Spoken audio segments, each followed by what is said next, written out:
نحمده ونصلي على رسوله الكريم اما بعد اعوذ بالله من الشيطان الرجيم والذين يؤمنون بما انزل اليك وما انزل من قبلك وبالآخرة هم يوقنون۔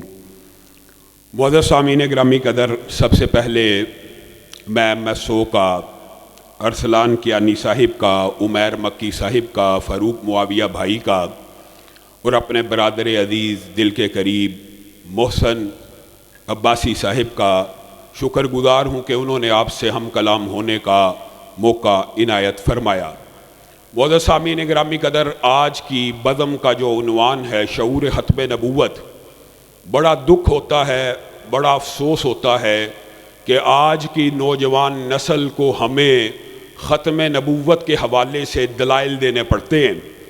ختم نبوت جو اسلام کا بنیادی عقیدہ ہے، اگر اس کے اوپر آپ غور کریں تو قرآن پاک کی ابتدا میں اللہ رب العزت نے ابھی قرآن پاک کو شروع کیا ہے اور سورۃ بقرہ کی ابتدا ہوئی ہے اور متقیوں کی ایک صفت کو بیان کیا گیا۔ آپ طالب علم ہیں، بات کو سمجھ جائیں گے۔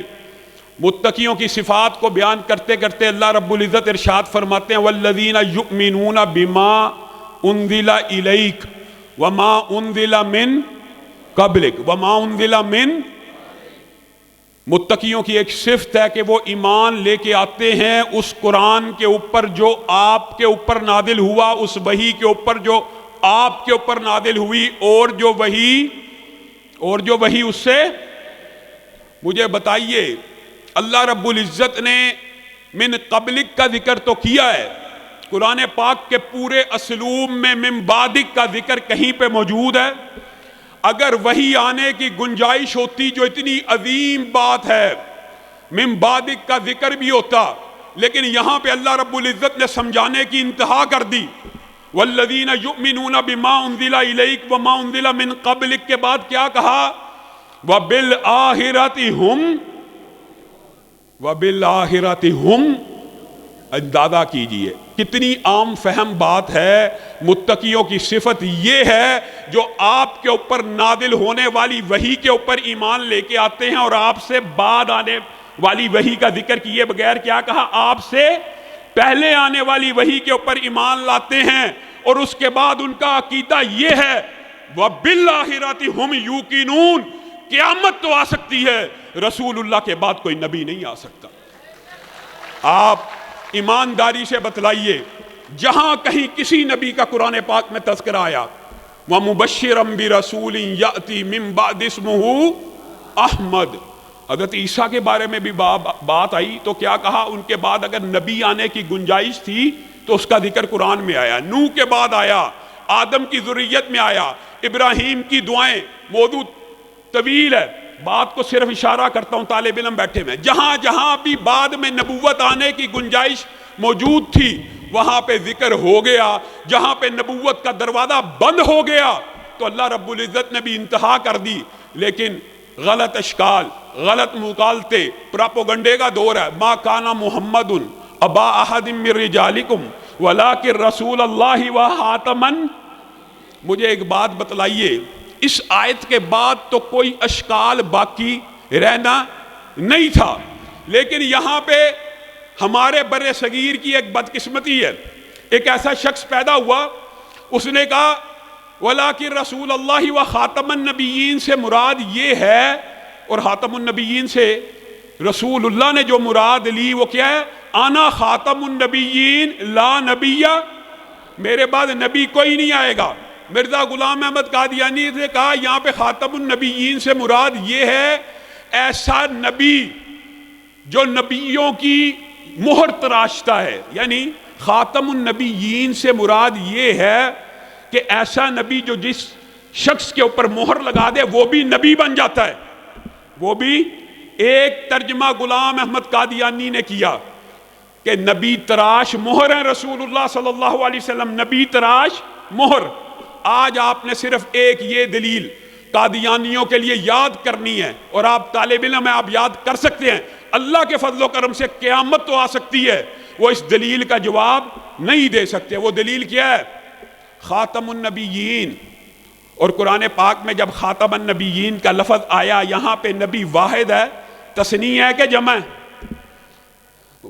جمع ہے، طالب علم جانتے ہیں۔ واحد کی الگ ڈائی ہے عربی میں، تثنیہ یعنی دو کے لیے الگ ڈائی، اور جمع کم از کم تین کے لیے جمع کی ڈائی ہوتی ہے۔ آپ کسی قادیانی سے پوچھئے کہ رسول اللہ کے بعد مرزا غلام احمد قادیانی تک کوئی نبی آیا؟ وہ کہیں گے کوئی نہیں۔ مرزا غلام احمد قادیانی کے بعد قیامت تک کوئی نبی آئے گا؟ کہیں گے نہیں۔ یہاں پہ جمع کا صیغہ آیا ہے۔ نبی محترم اگر تیری ٹرانسلیشن مان لی جائے نبی تراش مہر ہیں تو کم از کم کتنے نبی آنے چاہیے؟ کتنے آنے چاہیے؟ 3۔ اور نبی کتنے آئے ہیں؟ آپ کے مطابق بھی ایک ہی آیا، اور اس کے پہلے نہ کوئی درمیان میں آیا نہ بعد میں آئے گا۔ اللہ کے بندو، نبی آنا تو دور کی بات ہے، نبوت کا ایک جز، صرف ایک جز جس کو 46واں حصہ کہا گیا، سچے خواب، نبی تو بڑی دور کی بات ہے، نبوت کا ایک جز بھی دین میں باقی تھا۔ دین مکمل ہے، کامل ہے، اکمل ہے۔ ابھی ہمارے برادر محترم نے آپ کے سامنے اس بات کو رکھا، ہمارا عقیدہ ہے نبی پورا دین پہنچا کے گئے ہیں، کہ دین میں سے کوئی بات چھوڑ گئے ہیں، کوئی نیکی کا کام بتائے بغیر چلے گئے ہیں، کوئی ثواب کا کام بتائے بغیر چلے گئے ہیں۔ ہمارا عقیدہ تو یہ ہے کہ نبی محترم کوئی دین کا معمولی سے معمولی کام بھی بتلائے بغیر نہیں گئے۔ کچھ آپ کہیں کہ نبی نے آنا تھا اور نبی کریم نے اور قرآن پاک نے اس کے بارے میں کوئی بات نہیں کی۔ نبوت کا 46واں حصہ سچے خواب ہیں۔ رسول اللہ صلی اللہ علیہ وسلم وہ بھی بتلا کے گئے ہیں کہ ایک حصہ نبوت کا اس زمین کی پشت کے اوپر باقی رہے گا، وہ کیا ہوں گے؟ سچے خواب۔ اور سچے خواب بھی امتی کے لیے حجت نہیں ہوں گے۔ پتہ کیسے چلے گا؟ اگر خواب پورا ہو گیا تو پتہ چل جائے گا اللہ کی طرف سے، اگر خواب پورا نہ ہوا پتہ چل جائے گا کہ شیطان کی طرف سے ہے۔ اور حدیث کے اندر ختم نبوت کے عقیدے کو جس طرح بیان کیا گیا، صرف ایک دو حدیثیں رکھ کے بات کو آگے بڑھا کے اپنی بات کو ختم کروں گا۔ ان مثلی ومثل الانبیاء من قبلی کمثل رجل بنا بیتا فاجملہ واحسنہ۔ ایک آدمی کی مثال ہے اور ایک قصر کی اور محل کی مثال ہے میری نبوت کی مثال۔ رسول اللہ کہہ رہے ہیں ان مثلی ومثل الانبیاء، میری اور سابقہ انبیاء کی مثال ایسے ہے، ایک محل تھا، اس کو تعمیر کیا گیا، اس کو اچھا کیا گیا، اس کو بنایا گیا، اس کو سنوارا گیا، الا موضع لبنہ، ایک اینٹ کو چھوڑ دیا گیا۔ رسول اللہ صلی اللہ علیہ وسلم کی حدیث پہ غور کیجیے، ایک اینٹ کو چھوڑ دیا گیا۔ کیا رسول اللہ نے کہا 2 اینٹوں کو چھوڑا؟ کیا رسول اللہ نے کہا 3 اینٹوں کو چھوڑا؟ الا موضع لبنہ، ایک اینٹ کو چھوڑا گیا۔ فجئت انا واتممت تلک اللبنہ، پس میں محمد صلی اللہ علیہ وسلم آ گیا اور اس قصر نبوت کے اندر آخری اینٹ کو فٹ کر دیا گیا۔ اب قیامت تو آ سکتی ہے نبی، جہاں پہ بھی آپ رسول اللہ صلی اللہ علیہ وسلم کی حدیث کا جائزہ لیں، جہاں پہ بھی اشکال کی بھی گنجائش تھی وہاں پہ بھی رسول اللہ صلی اللہ علیہ وسلم نے اس اشکال کو بھی دور کیا۔ آپ کے سامنے تبوک کے موقع کے اوپر حضرت علی کو بعد مدینہ کے لوگوں نے تانے دیے، اچھا یہاں پہ بزدل رہ گئے ہیں، اچھا جو کمزور تھے وہ پیچھے رہ گئے ہیں۔ حضرت علی کو غصہ، جلیل القدر صاحب بھی اور وہ دلیر ہیں، شجاع ہیں، رسول اللہ کے پاس چلے گئے۔ اللہ کے رسول یہ لوگ کیا کہتے ہیں؟ کیا میں ڈر کے پیچھے رہ گیا ہوں؟ تو رسول اللہ صلی اللہ علیہ وسلم نے انہیں یہ اعزاز بخشا، اور سب جانتے ہیں اس حدیث کو، وہ کیا؟ اما ترضی ان تکون منی بمنزلۃ ہارون من موسیٰ، اے علی کیا آپ اس بات پہ راضی نہیں ہیں کہ آپ کی مثال میرے ساتھ ایسے ہے جیسے موسیٰ کی ہارون کے ساتھ ہے؟ لیکن یہاں پہ اشکال پیدا ہو سکتا تھا، کیا موسیٰ بھی نبی ہیں اور ہارون بھی نبی ہیں؟ ساتھ ہی جملہ کہا الا انہ لا نبی بعدی۔ علی ایک بات یاد رکھی، تیری میری نسبت تو موسیٰ اور ہارون کی ہے، لیکن میرے بعد نبی کوئی نہیں آئے گا۔ یہاں پہ ہمارے ایک گروہ ہے جو اس حدیث کو بنیاد بنا کے بات آئی ہے ضمنی طور پہ، تو یہ بھی ہمارا نصاب ہونا چاہیے۔ اللہ کی قسم، جس طرح ہم ختم نبوت کا دفاع کرتے ہیں اس طرح ہمیں محافظین ختم نبوت کا بھی دفاع کرنا ہوگا۔ اور محافظین ختم نبوت اسلام کی تاریخ میں اگر سب سے پہلے کوئی ہیں تو صحابہ کرام ہیں۔ یہ تسبیح، یہ نعرہ اس حال سے یہاں سے بھی یہ پیغام جانا چاہیے کہ اہل سنت کا یہ متفقہ عقیدہ ہے کہ ہر صحابی رسول جنتی ہے، ہر صحابی رسول جنتی ہے، اور ہم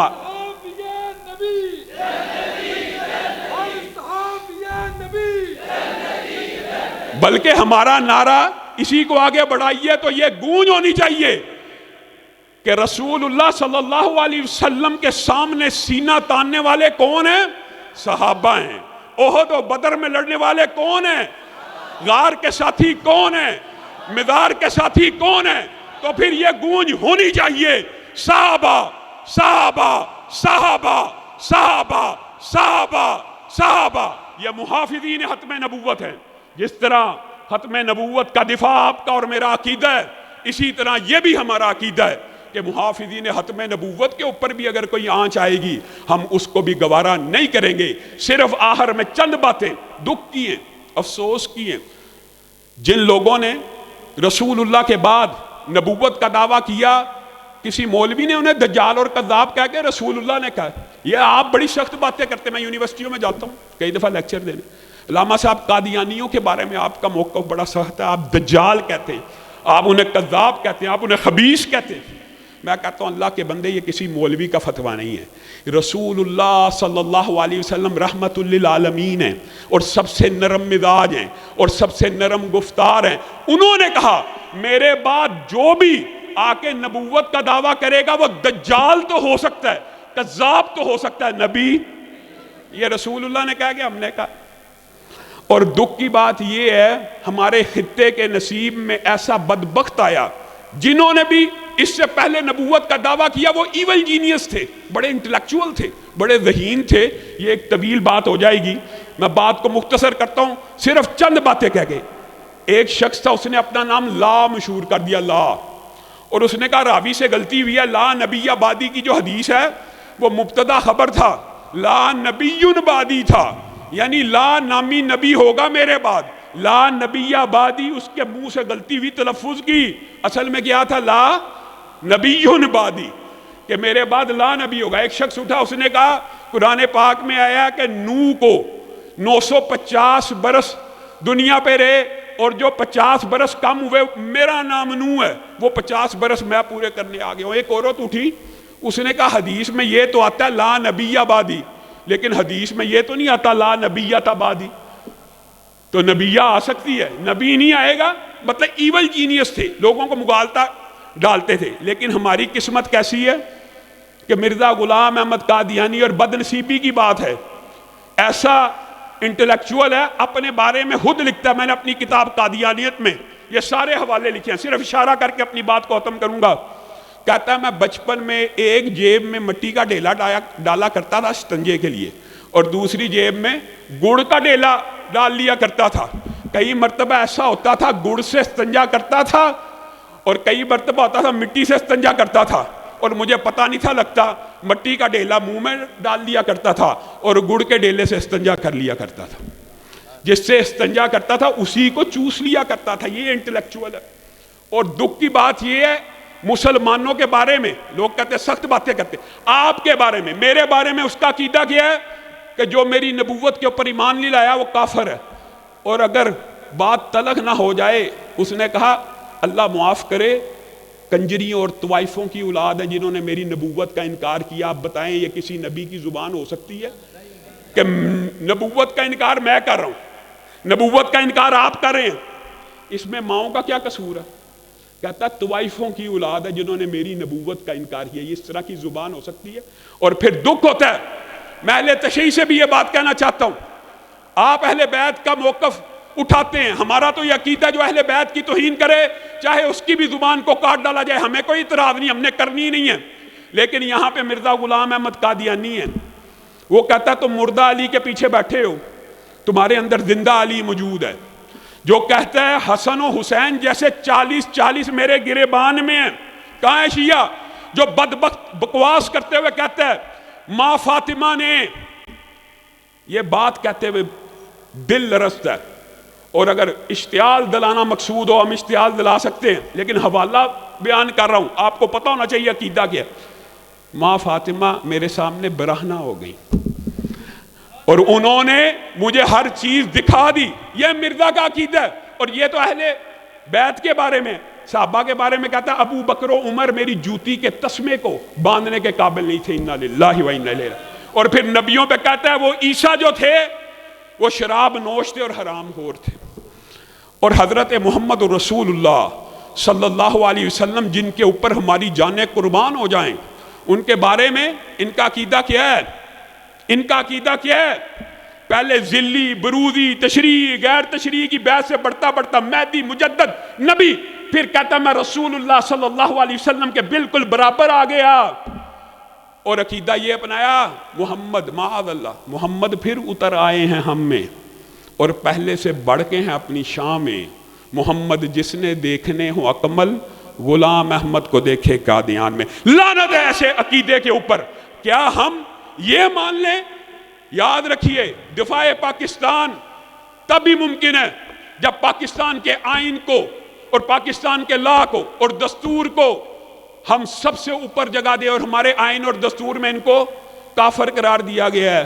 آپ مجھے ایمانداری سے بتلائیے جس آئین، قانون اور دستور میں کسی کو کافر قرار دیا گیا ہو، کیا وہ لوگ اس آئین اور قانون کے ساتھ مخلص ہو سکتے ہیں؟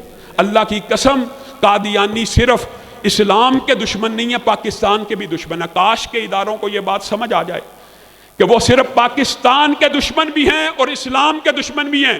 اور قادیانیوں کے لیے ایک ہی رستہ ہے، ایک ہی گنجائش ہے، وہ یہ ہے اپنے آپ کو غیر مسلم تسلیم کریں تو ان کو اقلیتوں کے حقوق دیے جا سکتے ہیں. اگر وہ اپنے آپ کو غیر مسلم کہیں گے تو انہیں اقلیتوں کے حقوق دیے جا سکتے ہیں.